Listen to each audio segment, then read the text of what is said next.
Iran যুদ্ধে অংশ নিতে রওনা দিয়েছে ২৫০০ মার্কিন স্থলসেনা।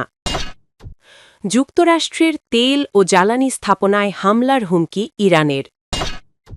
ইসরায়েলের দিকে একযোগে ৩০টি ক্ষেপণাস্ত্র ছুড়ল ইরান। শুনছিলেন শিরোনাম, এবার বিস্তারিত। তার আগে অনুরোধ থাকবে, ইরানকে ভালোবেসে থাকলে চ্যানেলটি সাবস্ক্রাইব করবেন।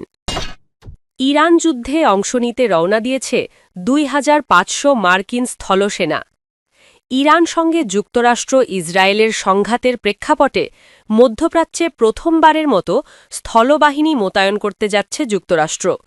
মার্কিন সামরিক প্রশাসনের সিদ্ধান্তে জাপানের ওকিনাওয়া বন্দর থেকে ৩১তম মারিন এক্সপেডিশনাল ইউনিটের ২৫০০ জন সদস্য ইতিমধ্যে যাত্রা শুরু করেছেন।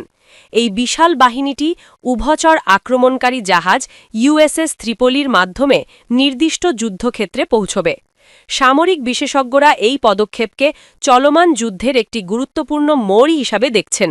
যদিও মারিন সেনারা সাধারণত সমুদ্র এবং স্থল উভয় ক্ষেত্রেই কাজ করে, তবে এই প্রথম সুনির্দিষ্টভাবে স্থল অভিযানের উদ্দেশ্যে তাদের মোতায়েন করা হচ্ছে। ধারণা করা হচ্ছে, কোনো জরুরি পরিস্থিতির মোকাবিলা করা অথবা ইরানের ভূখণ্ডের নির্দিষ্ট কোনো অংশ নিয়ন্ত্রণে নেওয়ার লক্ষ্যেই এই বাহিনীকে যুদ্ধক্ষেত্রে পাঠানো হচ্ছে। এই মোতায়েনের মধ্য দিয়ে এটি স্পষ্ট হচ্ছে যে যুক্তরাষ্ট্র ধীরে ধীরে এই যুদ্ধে তাদের সামরিক উপস্থিতি এবং আক্রমণের তীব্রতা বাড়াচ্ছে।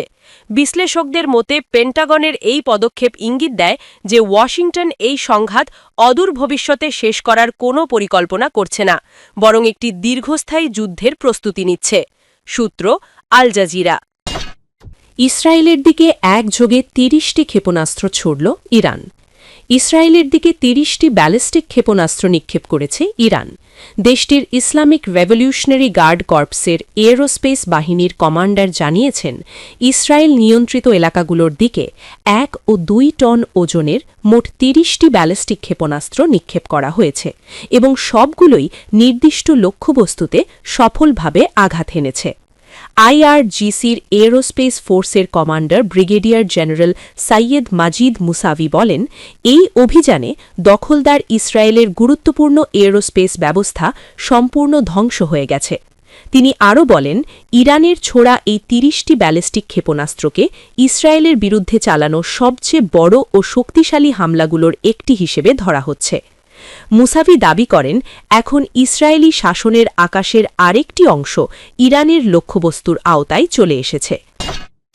যুক্তরাষ্ট্রের তেল ও জ্বালানি স্থাপনায় হামলার হুমকি। ইরানের খার্গ দ্বীপে হামলার পর এই অঞ্চলে যুক্তরাষ্ট্র সংশ্লিষ্ট তেল ও জ্বালানি স্থাপনায় হামলার হুমকি দিয়েছে ইরান। ইরানের সশস্ত্র বাহিনীর খাতাম আল আম্বিয়ার কেন্দ্রীয় সদর দপ্তরের এক মুখপাত্র এ হুমকি দেন। ইরানের রাষ্ট্রীয় গণমাধ্যমের বরাতে প্রকাশিত এক বিবৃতিতে মুখপাত্র বলেন, যদি ইরানের তেল অবকাঠামোর উপর হামলা হয়, তাহলে মধ্যপ্রাচ্য জুড়ে যেসব তেল ও জ্বালানি অবকাঠামোতে মার্কিন কোম্পানির অংশীদারিত্ব আছে বা যারা যুক্তরাষ্ট্রের সঙ্গে সহযোগিতা করে, সেগুলো ধ্বংস করে দেওয়া হবে। মুখপাত্র আরও বলেন, ইরানের তেল স্থাপনায় হামলা হলে অঞ্চলের সব তেল ও জ্বালানি অবকাঠামো যেগুলোর সঙ্গে যুক্তরাষ্ট্রের স্বার্থ জড়িত, সেগুলো ধ্বংস হয়ে ছাইয়ে পরিণত হবে।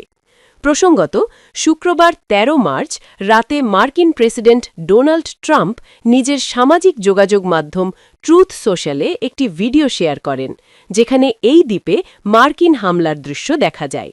সিএনএনের ভৌগোলিক বিশ্লেষণে হামলার বিষয়টি নিশ্চিত করা হয়েছে।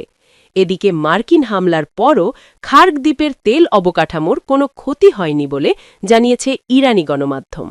তথ্যসূত্র আল জাজিরা।